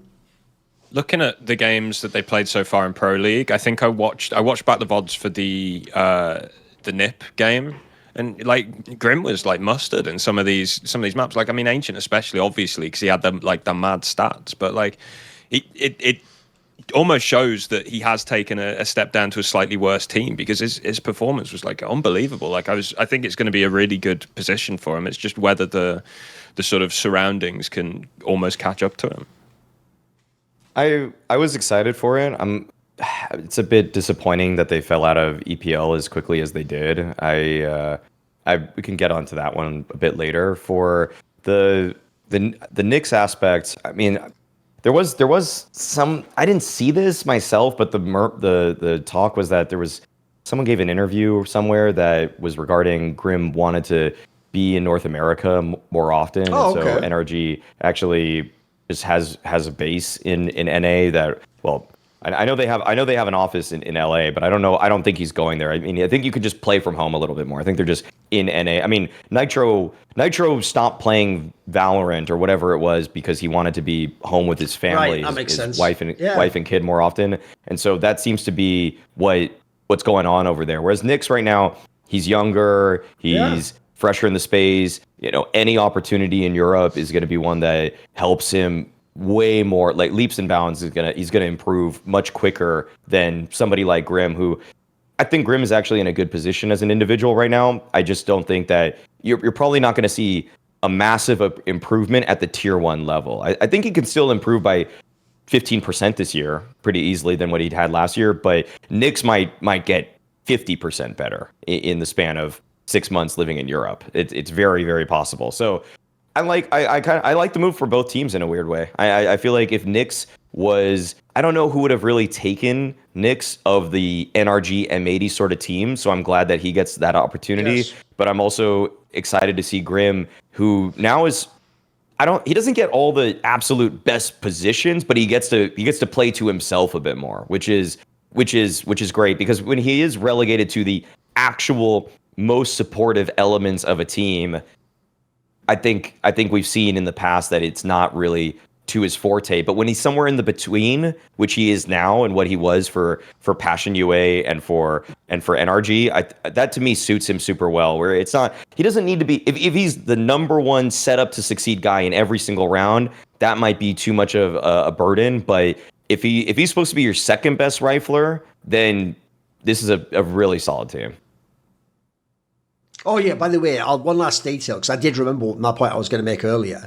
It's actually that, like, I've got a dual point. It's because when you brought up the Blast Bounty thing, right, I actually think some of those teams, like Mouse especially, and G2, they were shrewd to skip that event, mate. Like, there was massive downside to going to that and getting banged out in the online thing where some randy-ass team picks you because they know their map veto plays into yours and you don't play them online, and then you lose to them. You start the season with a fucking loss. Everyone says you're shit. And then also the other part I forgot to mention was, here's the other part about the LAN thing when we went back to the LAN Renaissance part that's underrated, is, you know, people keep commenting like, what, they're getting way too many points going to these LANs. Do you know what happens if you lose at those LANs? You absolutely fuck your team completely. I can't remember which team it is. There's one team that's like, oh, BetBoom. I think BetBoom's almost like fucked themselves out of the major by going to some of those like tournaments where they haven't had the results they needed to. So people don't realize when you go to those LANs, what I like about it is you're like gambling something to gain something. Yeah, you can get mad upside if you win all the games. It looks like you beat bad teams and you get all the VRS points. But if you lose to those nobody teams, you absolutely fuck yourself too. Like,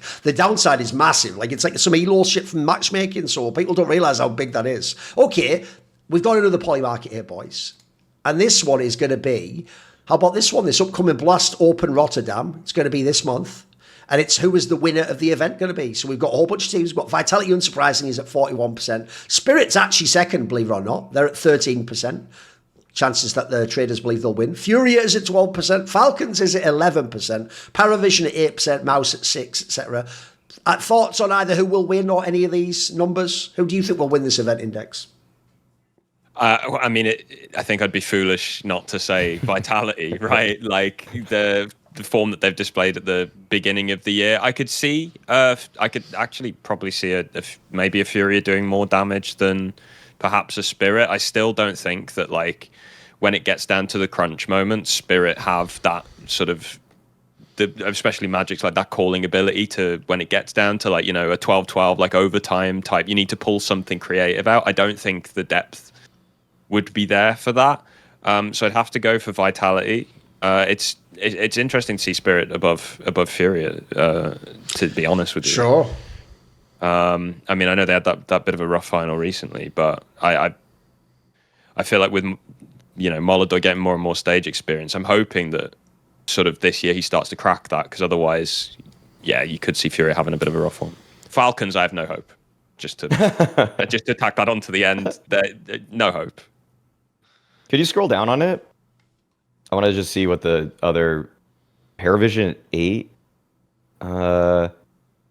Wow, I can't. I'm almost Go on, say the line, Bart. Say that Mouse at 6% is like undervalued, and you still think they can win the event. Say the line, Bart. Go on. I'm almost surprised they're lower than Paravision. How dare you? They never win any tournaments. They literally never win any tournament. The joke is we could patch in Torji right now, and he'd go, "Yeah, we probably won't win, but don't hate on me, guys." Like, you wouldn't even work good at it at all. Okay, I also think it's ridiculous that, I mean, these lower numbers don't really matter. I know, like, much, why does FaCe have 2%? Why does it have 0%? Why does it have more than Aurora? You know, that doesn't make any sense.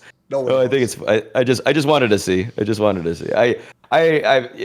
would be ridiculous to pick anybody but Vitality for this right now. You just hope. You're basically just crossing your fingers. You watched a vlog. You saw that a coach said one really cool line, and then that actually made you predict anybody other than Vitality, because there's no genuine reason from results that it should be anybody else. This is why I always tell people, you've got to the reason why things like this are interesting as like a temperature check is because people don't realize how stats work. Like, the tournament hasn't even begun, guys. So it might seem like, yeah, obviously Vitality, but to even be 41% with no matches played and all the teams alive in the tournament is mental. That means, like, people think it's almost a coin flip before a match is played, that Vitality just wins the whole event. That's how hard winning CS events is. So actually, this is a massive favourite number here. So I agree with them, by the way. I think Vitality will win this event. With that said, though, even though I won't do the Maui go down to Mouse, but actually the value, if you want to get any crazy value, is if anyone else wins, they've all cannibalised each other, haven't they? Like, these three teams here, Spirit, FURIA and Falcons, have all sort of taken. That could have been like a second team at 20 something, couldn't it? So if instead you really believe, I actually think, look, the Falcons one just hasn't won in general, but obviously FURIA can win the event. And listen, when Donk's there, I get why there's still a good chance people think it's possible. If he really does some like crazy number, maybe anything is possible at this event, right? So I don't, like, if you essentially, you either take Vitality or you pick which one of these you think can do the miracle run. I will say it's tricky though, because obviously Spirits looked like discombobulated. Falcons just doesn't win the big games, and FURIA just hasn't looked as good, have they? So it depends which angle you go with. Do you go with the copium that Falcons wins because it's just a blast and they're blast merchants? Does FURIA actually like get it together in the clutch? Does Spirit actually play real team CS? Sadly, I just think I'd be boring to take Vitality. I think it's a pretty good one. Pretty good one to take there. Okay, one section left, which is obviously the bad. So Index, what is bad right now? Well, we were talking about competition earlier and how it's been good for the scene. And I think, in general, I think FACEIT's monopoly on high-quality pugs and, to an extent, like up-and-coming Team CS with their leagues is going to end up being a bad thing. We've had, like, a couple of different pugging platforms come in and sort of go. Obviously, like, way back in the day, we had the, like, ESEA, CEVO, and then FACEIT with like the three, and FACEIT kind of had the edge, but like not really in NA. ESEA was more popular, and then obviously they bought FACEIT bought ESEA, merged them, and I think the lack of like good competition has shown. Like I remember when it first launched, and like the team leagues were on there, for example, and like the being able to like search for your opponent's results or search for like their vetoes and that sort of thing was like so much more difficult compared to ESEA. And then also, obviously, we've got no native good experience. Like, I've been queuing with a few pals in the last couple of weeks to try and breach the 30k premier rating, like get the gold badge. Mate, like every 2 or 3 games, you hit somebody who's on the gear and you lose like, 300 rating, and it's just like, bloody hell, like, what are we doing? So then if you want to play good CS, you're looking to a sort of third-party platform. And in general, when there's nobody to really drive them forward, I think they're ultimately going to end up stagnating. I've heard, and this is again like pretty anecdotal stuff, but like friends who are playing FACEIT more often are just like getting a little bit frustrated with it or annoyed with it, that the experience isn't quite as good as they perhaps expect. We had like a competitor come in recently called Renown, which tried to gather some more of the like more casual people. They weren't going for like, this is where you play pro level CS. And it was a really interesting platform, but they died because, I mean, they were spending loads of money on infrastructure and on just running the platform, and there's only so long you can run. It feels like FACEIT have got to the point where they've swallowed so much of the scene. It's actually almost impossible for a competitor to come in.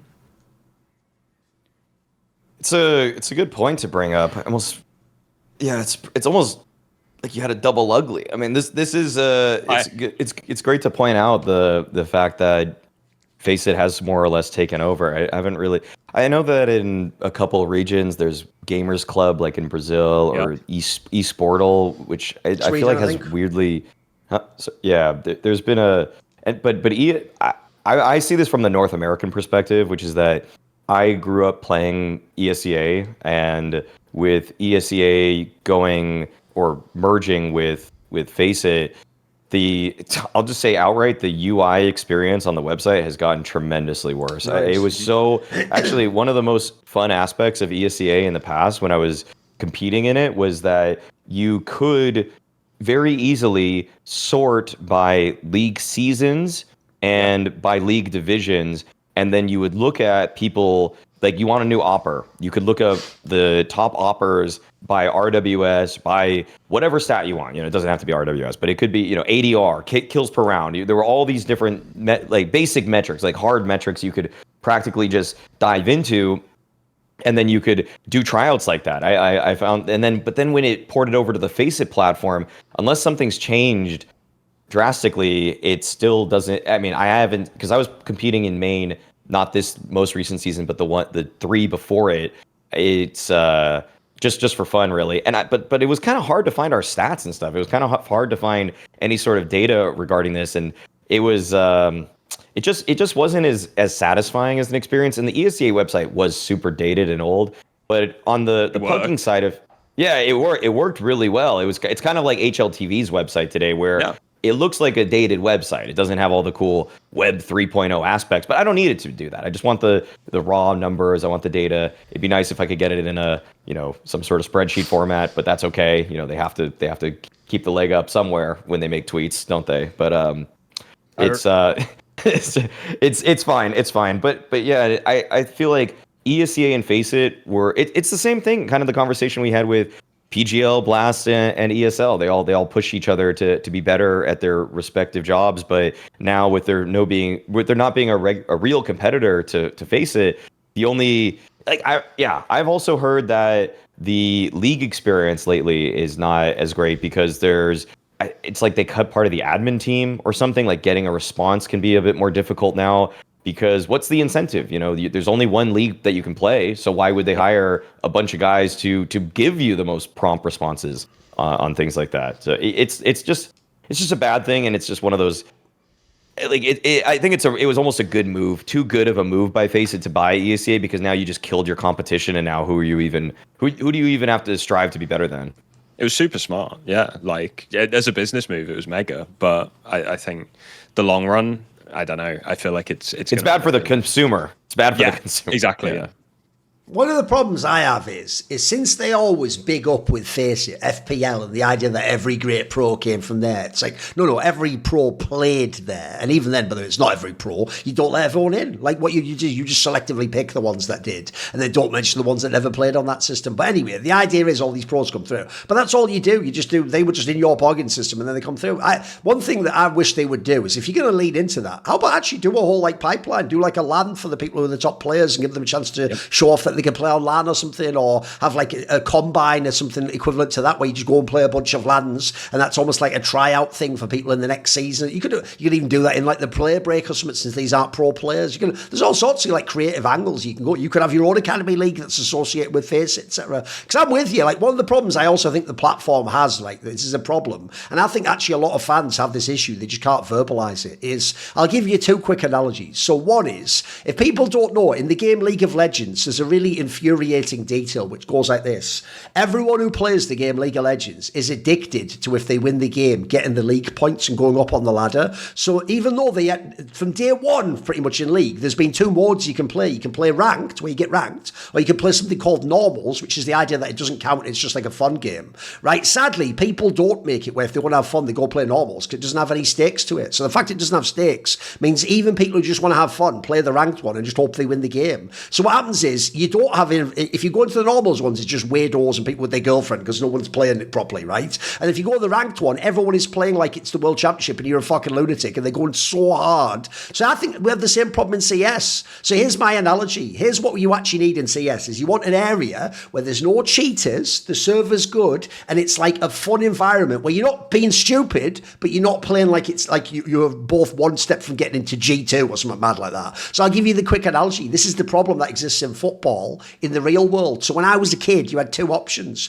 You either go to the park and just play with any kids there. Spoiler, if any of those are socially fucked up, they just steal the ball at the end. You don't even get to play, or fight you if you do any good. So that sucks already. That's like matchmaking where someone's just cheating against you. You can't do anything about it. And then secondly, the other option is you go and play in like a five-a-side league. And then they're all people who are like lunatics who believe they were like one game from being in the Premier League, all just playing way too hard, doing like slide tackles on people and stuff. And it's like, where's the one in the middle where we just like normal setup of the game? It's fun. You can have like a bit of competition, but not too much. And we all understand this is entertainment. Like that doesn't really exist in football real life for this. Because on CS, like you don't have that. Like it's either FACEIT is people who are like 2 a.m. vampires who are trying way too hard. And like there's people actually learning lineups of smokes to play like level 2 FACEIT and stuff. Like you're killing the game, bro. You've killed the soul of the game. And then matchmaking is just like, when do I run into a cheater? So it's like, what are we even doing at this point? Can I just play CS? That's what I want to know. Go on, Index. We had it in Go, okay? When we had the short match and the long match. Yes. Short matches, right? Yeah, unranked short match on the community maps, because the cheaters at the time weren't interested in that. So like at the weekend, me and my mates, we'd smash a few cans, get smashed, play some unranked short match CS on community maps, and just arse about. And it was like golden. Like you'd hardly ever run into a cheater. You could talk shit. Fantastic. It's where we're saying that. It was only like matches were so. I know good, it was only a few years ago, but we're saying it like we're thinking about back in the 60s. You could leave your door open and no one even came in or anything. We used to have community back then. I know, like the boomer takes crazy in it. I know. Whatever. Anyway, Maui, what is your bad point? Mine is we haven't done the state of NA for a while, but it's time to bring it up again, mostly in the wake of what has happened at ESL Pro League. But I actually decided, okay, wait, I want to dive into where the standings of North American players are right now, and it blew my mind because usually we've got one guy that's just on, say, a FaZe or a Liquid, or obviously Liquid's been NA for a while, but there's usually at least one North American player that's on some high-ranking team.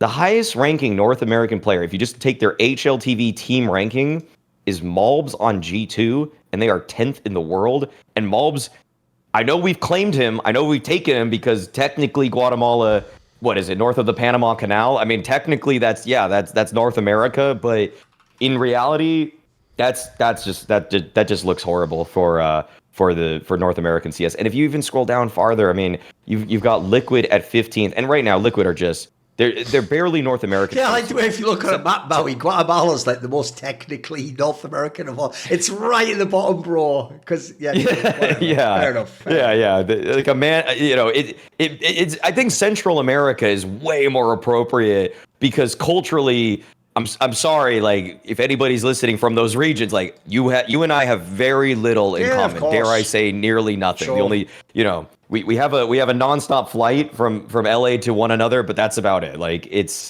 there's no cultural similarities really.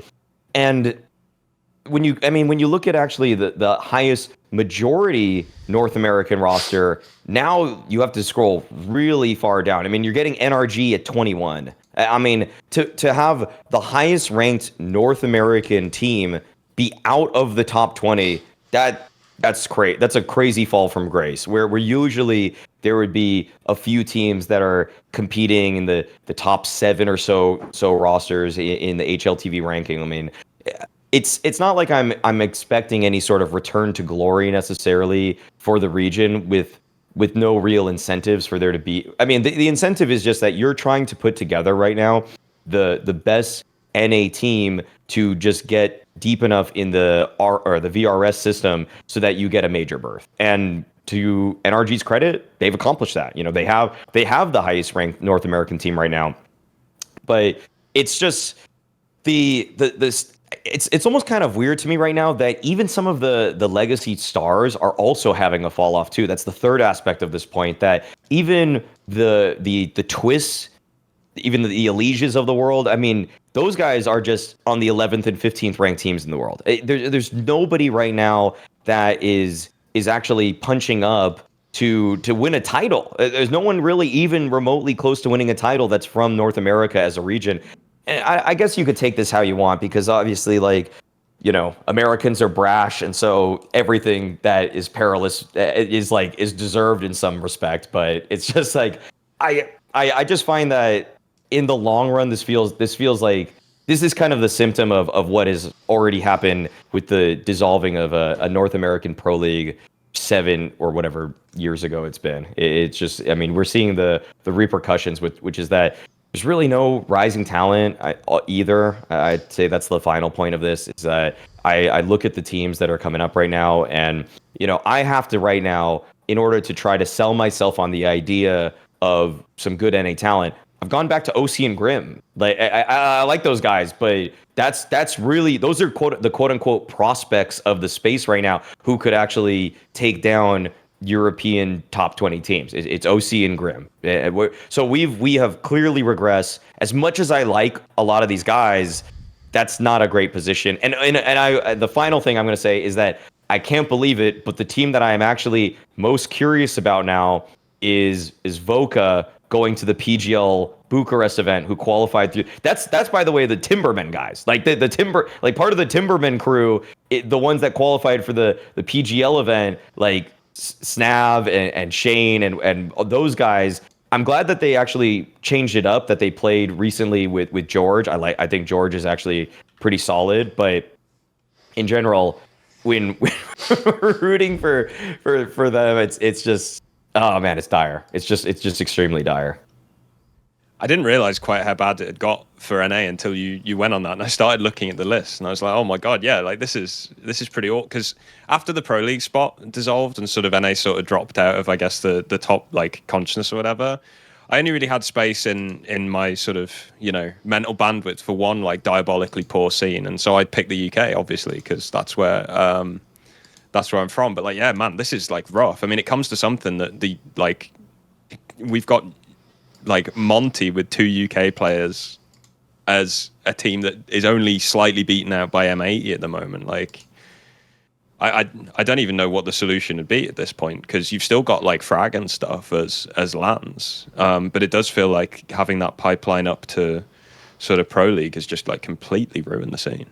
I mean, the real problem here is this would be billed as Mauisnake good point, NRG is the best NA team. The point is they just get to be number one by default, because one, Team Liquid, even though in everyone's brains NA, they're not even vaguely NA, are they? Look at the fucking roster. No. And then now even PassionUA, as everyone's pointed out for the last month, is like some fucking United Colours of Benetton, like, Kumbaya, the world can play CS or something like that. That's why we're all just going like, it doesn't even matter if Sensu speaks here. Just fragging it, bro. Like, we're all just on some crazy copium. So that, the joke is the only teams left is M80 and NRG, and they're just, as you say, Maui, like Grim and Orsi have had half a decade long careers, guys. Like, even the team you just mentioned, the Voca one, has Infinite on it, who, are you ready? This is a fucking black pill, is 27 years old, Maui. He never even made it, because if you don't know, he was in Flashpoint 1, and he was actually a pretty decent player, but that's what a fucking waste that scene's been. And I looked, and the rest of the players, bro, the average age of that team will be like 25 or something. They're even not young. The real problem is this. I actually really regret not making this video 2 years ago, because it would have been a banger. I was going to make a video, I had the thumbnail and everything, where the premise of the video was, here is all your NACS talent, and it just was going to show the entire circuit of Valorant. Because if you don't know, especially 2 or 3 years ago, if you went onto Valorant, it was all the people who were in like tier 1.5 and tier 2 from NACS were like the stars of Valorant. They were in like the best team in the world, the Optic team, then they had like the fucking Sentinels. All these teams were just all rammed to the top with the players who would have been in this era of like North American Counter-Strike. And here's what's sad. You would have actually had, look, not on the level of the Russian one, but you would have had an NA golden age at this point in time. Valorant the game didn't exist. You would have so many people milling around that like tier 2 area that like some of them would have broken through and been really good, like the Soms of the world, etc., Tens, etc. But those people would have been good in CS. They wouldn't have been as good as they are in Valorant, but they would have been like good players. Because I know what you mean, as well as the fact there's no rookies. Bro, this is where people have to understand that, like, when you get exceptions, they are exceptions. What a fucking waste it was now of Twisted and Leash. Like, the reason those players still carry the scene is because they're just so exceptionally good compared to anyone else from the region. Like, it's why I told both of them, but they just, look, actually, Leash does get it, but you just can't do anything about it because he is who he is. But Twist just doesn't get it, bro. I told this guy years ago many times, you have to play with that player. I know you don't want to, but it's some Shaq Kobe shit, mate. Like, if you want to win the championship, you just play with him. Like, you find a way to make it work. But because they can't, instead, they have to be separated. And so now even the only 2 good NA players who at the moment, neither of them are actually particularly good either. They're both sort of in a career downturn. They're also just separated needlessly, even though they could just play together. Like, if you made a squad tomorrow, like people want for that Nations Cup, it's not even that bad, the NA squad, mate. It's like, you could actually make an NA squad that could, like, mix it up in the circuit, but they're never going to make that team, unfortunately. And also, the other thing you've got as well, Maui, which is a bomber, is you always have to remember, it's only us as outsiders that have no personal connection that are doing this. Like, why don't we make the best team? They're all in cliques. That's the other problem you have. So there clearly is a clique of the NRG guys and the M80 guys, and there's not much crossover and stuff like that. So unfortunately, and then the call/PassionUA people with their own group because they were led by South Africans. So you also aren't doing the thing where it's like, no, like, all right, here's the fucking hot take. If I'd have done this in the opening episode, I'd make this the title. Like, Donald Trump should just fund an American team. Because if he wants to prove America's the best and make American CS great, you should actually just fund a team where the job is like, does anyone know that story? Because it's real, of how Na'Vi was originally created. Shall I tell everyone a quick history lesson here? It's actually kind of cool. What happened was a guy who was an oil magnate, he was actually from Kazakhstan, but he was just in like that CIS region. He wanted to show that CIS region had good Counter-Strike. So he funded 2 teams. A lot of people don't know this. One was Na'Vi, and he just went to Starix, who was like a well-established Ukrainian player, and he told him, I want you to make an all-Ukrainian team, but here's the rule. We're going to pay you top salaries, like the money that you get in Europe, basically, but the rule is this. Don't make it based on who you like and who you're friends with. Just make the best 5-man lineup you can. And the story goes, that became the Na'Vi team that won 4 majors in a row in Counter-Strike, whereas before that, Ukrainian CS was like, you know, an also run. They were the equivalent of an M80, by the way, the Ukrainian teams before that. And then the other squad he made was this team called United, which was just all CIS players. It was like a Russian, a Kazakhstani, a guy, you know, and it was like, part of it was like almost propagandistic. So the joke is like, if you made America make the best 5-man lineup, you could have a decent one, but they're not even going to do that either. And also, here's the last thing, I'll give you the ultimate black pill, Maui, which is, if you actually look at teams like even NRG, Bro, if NRG actually got into a position where the team was like a little bit better, let's say they jumped up 10 spots in the HLTV, wouldn't they just go and sign another international player? Do you know what I mean? They wouldn't get another NA player. If they could, they would probably try and sign like a fucking Senzu guy. They just don't even have the option to, I imagine, right? So I also think this problem probably doesn't fix itself, mate. It probably goes the other way. It probably just a bit like how in Europe we have no national teams. You're probably never going to get like true NA teams that are good anymore. People are just going to do 3 Europeans and 2 NA or something, right? Feels like it. Yeah, I mean, if you were to make the best NA team today, you would use Elysian Twist, but then you would just use probably 3 guys from NRG. Yeah, you would just use 5 guys that have been on Liquid before. Yeah, just Nitro, OC, Grim, and Twist and Elige. That's probably your best 5-man. By the way, how sad is that we're actually now, this is the worst boomer take of all, guys. We're now wistfully looking back at that shit Team Liquid with Grim going, give me that team, give me anything. Like, and at the time we all hated on that team because it was to drop down from the Grand Slam team when it had sort of true. It's sad. True. It's sad. It's actually really sad.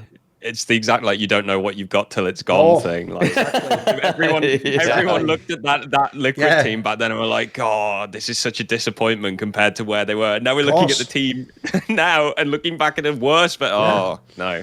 But to be fair, maybe if this team isn't coached by Moses, it has a chance to succeed. Whatever. That's just a cruel, needless shot across the bow. No, it's because I prefer him as a commentator, of course. See, I saved that there. Saved it. Of course. Okay, right, there's one last point. It's going to be mine. And I've got to say, this one really pains me. Because notice I didn't put this in ugly. I put this in bad. And this actually causes me pain, Maui. Because I've got to say, my bias towards Snappy is hurting me so badly. I've got it. I need an intervention. I need some sort of like a sobriety program where I can get out of this because I'm so deep dug in. You know what's sad? Even though I'm picking bad NIP right now, part of me still believes they're going to turn it around. I'm so delusional I can't handle it. Because I still think that, I still look at the roster and go, this should be better than it is. I even watch by the way, even when you watch the games, it's so rare they actually do just get destroyed. But the problem is, if you've seen their recent results, this is how bad it is, guys. So essentially, this year, they even lose to like Liquid, for fuck's sake. They lost to BC game, that squad that everyone thinks they're nothing at Krakow.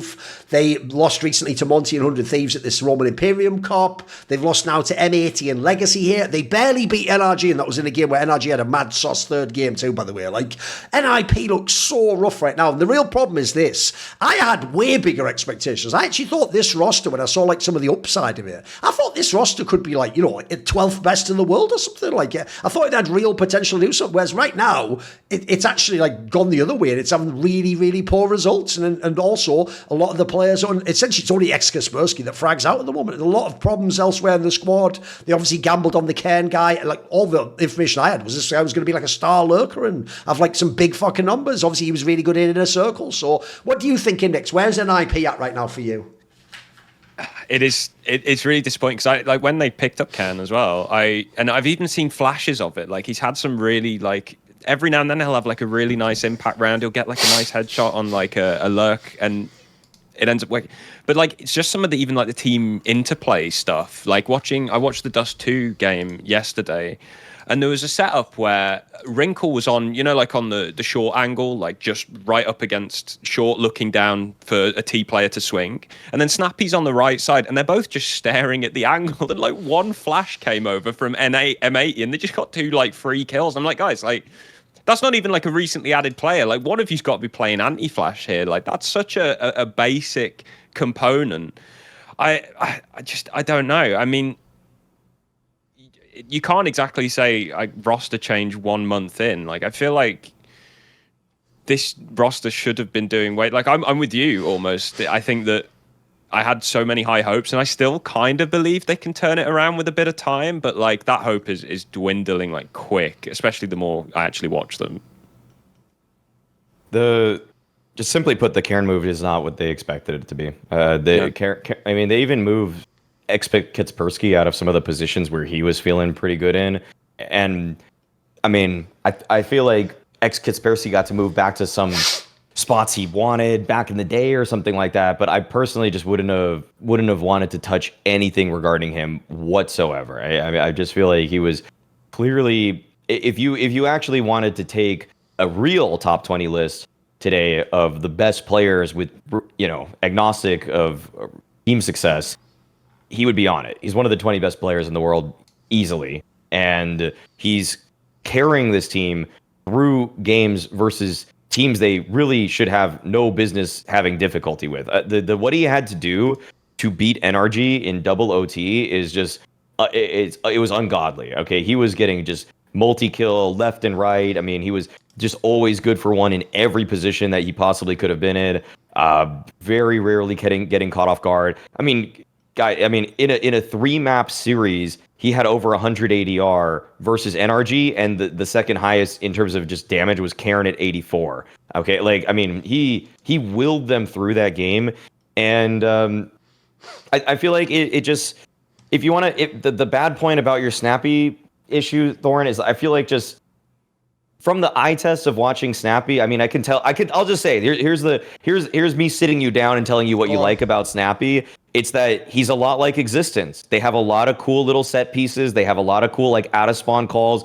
Like, they make rushing look sexy because they have misdirection in their rushes that leaves teams scratching their heads. But I feel like, and his eye for talent actually over the years has proven really, really good. Maybe it was him and Saw that were putting together a lot of those Ents players. I mean, they found Spinks. They found that was a contact. Well, that was actually just Snappy at contact. But then when he was obviously with Ents, he found Nerds.